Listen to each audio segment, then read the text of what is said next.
Magandang gabi po sa ating lahat at dito po muli tayo sa ating daily words of encouragement sa araw po na ito. At tayo po muna ay manalangin bago natin basahin ang ating text verse ngayong gabi. Dakilang Diyos, amang banal, pagpalain niyo po muli ang aming pag-aaralan. Naway meron kaming matutunan na prinsipyo muli at ng inyong salita upang meron kaming maisabuhay para sa aming pong pamilya. Pagpalain niyo po lahat ng nakikinig, encourage niyo po sila kung sila man po ay dumaan sa anumang discouragement, naway sila po ay patuloy makakilala sa inyo. Patawad naman sa kasalanang nagawa. Ito po ang aking dalangin sa pangalan po ni Jesus.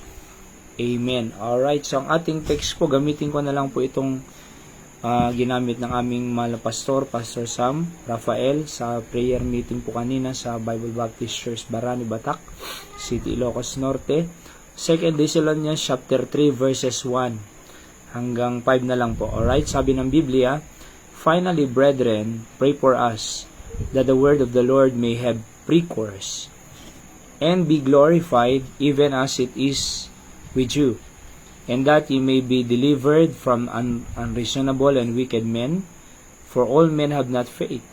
But the Lord is faithful, who shall establish you and keep you from evil. And we have confidence in the Lord touching you, that ye both do and will do the things which we command you. And the Lord direct your hearts into the love of God and into the patient waiting for Christ." Yan po ang mga ilang talatang ginamit po ng aming pastor sa prayer meeting kanina. At yun yung passage na po na pray for the preacher of the gospel, and pray for the passage of the gospel, and claim yung mga promises. There's a promise to claim while sharing the gospel of the Lord Jesus Christ. Of course, kilala po natin na si Apostol Pablo ay isa po siyang apostle. Siya po ay isang apostle ng ating Panginoong Jesucristo. And he is the apostle to the Gentile nation. Siya po ang apostle ng Gentile. Sa Bible po, dalawa po ang race. Kung hindi ka Hudyo, ikaw ay Gentiles. And kaya nga po tayo ay Gentile, na tinatawag. And sa pamamagitan po ng paggamit ng Diyos kay Apostol Pablo, ay nakarating po ang ebanghelyo sa atin po dito sa Pilipinas, mga kapatid. And talagang ang pinaka-concern niya sa buhay ay talagang dalhin ang ebanghelyo. Alam po natin na meron po siyang mga missionary journeys, at yan po ay walang ibang goal dyan si Apostle Paul, kundi dalhin ang gospel ng ating Panginoong Jesucristo throughout the world, mga kapatid. Kaya iba-iba pong lugar, at alam niyo po, marami po siyang naabot na mga kaluluwa kahit hanggang tayo po. Ang influence ni Apostle Paul ay nakarating po hanggang ngayon. Tignan niyo po sa Bible, di ba? Meron po siyang sinulat na book sa Bible na 14, including the book of Hebrews, mga kapatid, di ba? Kaya nga, ito pong sinusulat niya dito, "Finally, brethren, pray for us." Yan di ba? Pray for the preacher of the gospel of Jesus Christ. Kasi po, hindi po madali na mag-minister, mga kapatid. Biyaya ng Panginoon po lagi yan. Kaya nga, bilang isang member ng church, alam niyo po, pinakamaganda is pray for the church, the preachers, as they preach the gospel of the Lord Jesus Christ. Diba? Sabi niya, "Finally, brethren, pray for us." Ipanalangin niyo po kami na nasa gawain ng Panginoon, and upang kumilos ang Diyos po sa amin, bigyan kami ng wisdom. Yan lang naman din po ang panalangin namin. Bigyan kami ng wisdom and lakas upang ibahagi, fulfill ang Great Commission ng ating Panginoong Jesucristo. Sapagkat yan ang kanyang dakilang tagubilin sa church bago siya umakyat ng langit. Yan ang finufulfill po natin sa mga panahon ito. Fulfill the Great Commission of the Lord Jesus Christ, di ba? While conforming into the image of God, of course. So we are trying to fulfill the gospel of Jesus Christ, or the Great Commission, And while we are conforming ourselves to the image of Jesus Christ. Ano ho? Kaya nga, sabi niya, ipanalangin niyo kami. Kasi nga po, kung meron man pong aatakihan ng dyablo, yung mga nag-preach ng kanyang salita. Diba? So, pag napatigil niya po yung mga preachers, yung mga pastors, talagang babagsak na po ang church. Diba? Kaya napakahalaga po na tayo po ay manalangin sa bawat isa, mga kapatid. Even dito sa Candon City, ay mahalaga po yung prayer meeting. Halimbawa, bukas po, prayer meeting natin. Naway dumalo po tayo sa ating pong prayer meeting dito sa Candon ay Huwebes, ano ho? Sapagkat pag Miyerkules, we are watching our live stream in Barani, Batak City. Alright? Pagka Huwebes, yan, dito naman po tayo, nagkakaroon ng prayer meeting. Kaya nga po, mahalaga pong mag-pray tayo, ho. Kaya dumalo po tayo. Kung meron man po tayong isang mahalagang ginagawa sa church, yan po ay manalangin. Because prayer showing that we are trusting the Lord to work for us. Oho. So when you pray, you trust the Lord to work in you.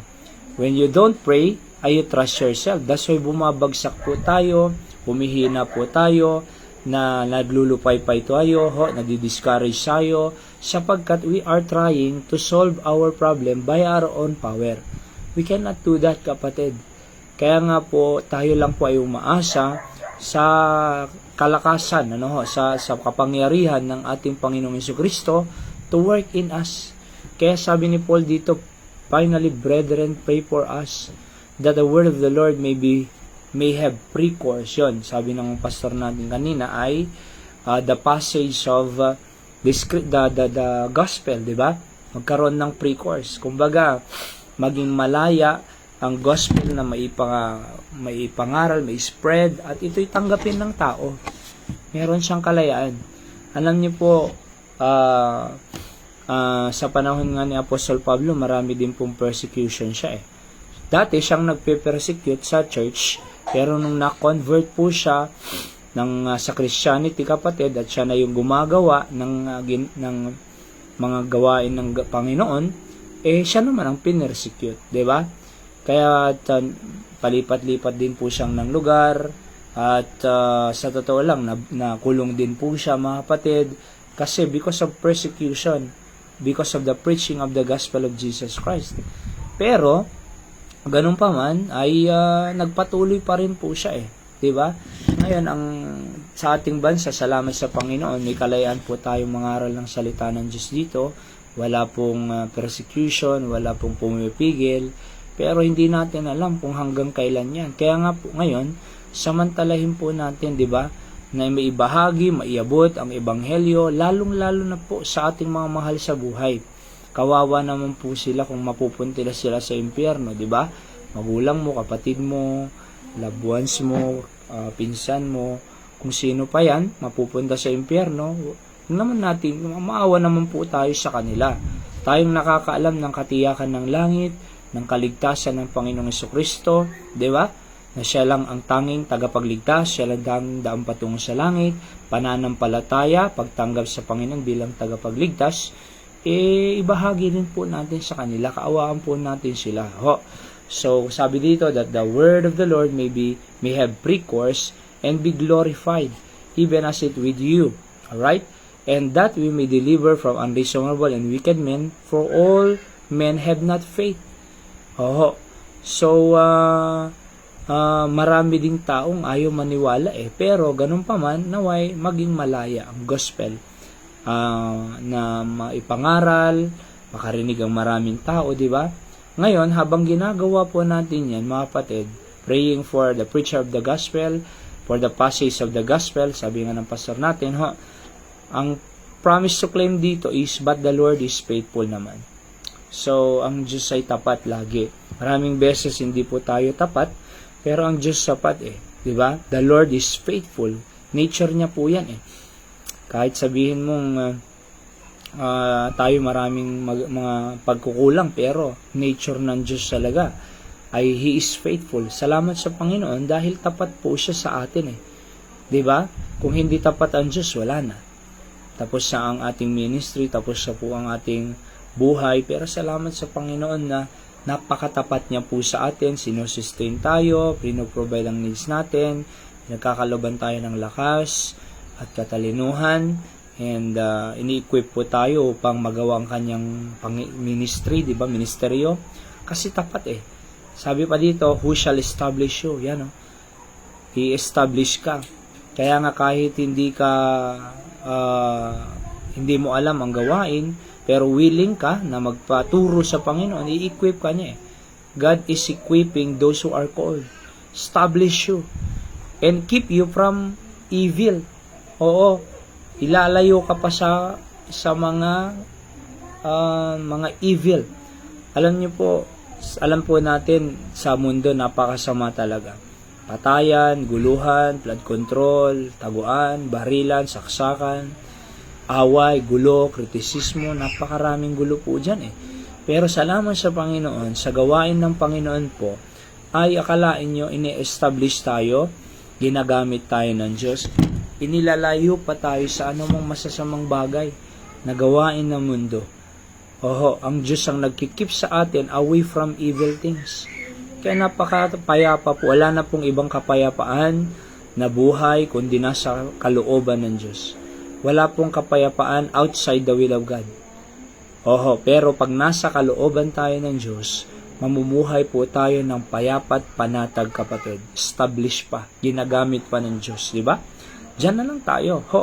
And the Bible says, verse 4, and we have confidence in the Lord, sabi ng Bible, touching you, that ye both do and will do the things which we command you, sabi niya. So, meron tayong confidence sa Panginoon. Kaya nga ang ating confidence lagi ay ang Diyos. Kasama natin siya. He is faithful. That promise. And sunod lang po tayo ng sunod. At sunod lang po tayo sa Panginoon. Pag sinabi niya, mag-soul winning tayo, mag-preach tayo, mag-disciple tayo, dapat yan ang ginagawa natin. Mag-invite po tayo ng mga visitors coming to church, Sunday morning, Sunday night, Thursday night. Maging tapat po tayo sa ministry natin. 52 Sundays lang po yan. Ibigay na natin sa Panginoon. Mag-church tayo Kahit prayer meeting, 52 lang po yan. Pero makikita nyo, ang presensya at provision ng Panginoon, hindi ka pababayaan Sunod lang tayo sa mga command niya dito. Sabi dito, that you both do and will do the things which we command you. Kung anong inutos niya, gagawin lang natin, kapatid. Kaya nga po, maging tapat lang tayo sa pagsisimba, pag-witness, pag-i-invite, paggampan ng ating ministry. Kung wala ka pang ministry, ushering ministry, singing ministry, choir ministry, music ministry, dito sa Candon, kahit nasa mission house po tayo, ino-open po natin ito mga pagsusundo, driving ministry, may nagtuturo tayo ng music dito, gitara, ukulele, piano, at usher, may mga usher, cleaning ministry, pag Saturday, nililinis po natin ito, bukas, di ba? Prayer meeting natin, dapat nandito ka, kapatid. Kung malapit ka lang ng Candon, di ba? Kasi confidence natin ang Panginoon And the Bible says, verse 5, the Lord direct your hearts into the love of God. Akalain niyo, pag sinusunod mo at ginagawa mo yung utos ng Diyos, ida-direct tayo ng Panginoon sa kanyang pag-ibig. Kung tayo po ay mamumuhay sa pag-ibig ng Diyos, di ba? Yung pag-ibig ng Diyos nasa atin, magkukulang ka ba? Kung ang pag-ibig ng Diyos nasa atin, mapapabayaan ba tayo? Kung ang pag-ibig ng Diyos nasa atin, maghihirap ba tayo ng talagang napakahirap? Kung ang pag-ibig ng Diyos nasa atin, kakawawain ba ng Diyos ang buhay natin? Di ba? Yung love niya, unconditional yan, unchangeable yan, unlimited yan. And unchanging yan. See? Kaya nga po, sabi ng Bible, and the Lord direct your hearts into the love of God. Pag sinunod natin yung mga commands niya, pre-preach tayo, nag-worship tayo, lahat, may ministry tayo, idadirect ng Panginoon yung puso natin, buhay natin, sa pag-ibig niya. Kalahin nyo, mamumuhay tayo sa pag-ibig ng Diyos. Hindi ka mapapabayaan, hindi tayo maghihirap kumbaga and into the patient while waiting for Christ. Habang tayo po ay naghihintay sa pagbabalik ng ating Panginoon, the second coming of Christ, di ba? Habang tayo po ay hihintay ng pagbabalik ng Panginoon while waiting for the hearing of the trumpet sound, susunod lang tayo sa Panginoon. At pag sumunod tayo sa command ng Diyos, sabi ng Biblia dito, mamumuhay tayo sa pag-ibig ng Diyos. Napakaganda. Pag ang Diyos ang umiibig sa atin, maganda. Yung ang in love na young people, binibigay niya na lahat sa girlfriend niya di ba? Lalo na ang Diyos, kung siya ang umiibig. Kaya manatili lang po tayo sa kalooban ng Panginoon. Sunod lang tayo ng sunod, kapatid. Tayo manalangin, dakilang Diyos, thank you po sa inyong salita. Pagpalain sa aming buhay mga ito. Bless niyo po ang mga nakikinig, saan man sila naroon, saan po ng kanilang pamilya, ibigay ang pangangailangan nila, Panginoon, lalo ng kalusugan ng kanilang katawan, at mga pang-araw-araw, o Diyos, trabaho, opportunities, kayo po ang patuloy na mag-bless sa kanila. Salamat po, ito po ang aking dalangin sa pangalan ni Jesus. Amen. Sa lahat po ng nakikinig, magandang gabi po sa inyong lahat dyan sa Pangasinan, sa Ilocos Norte, Ilocos Sur, sa Asia, sa Amerika. Ang Diyos po ang magpala sa bawat isa sa atin. Alright, see you po on our next episode. God bless you all. I love you all.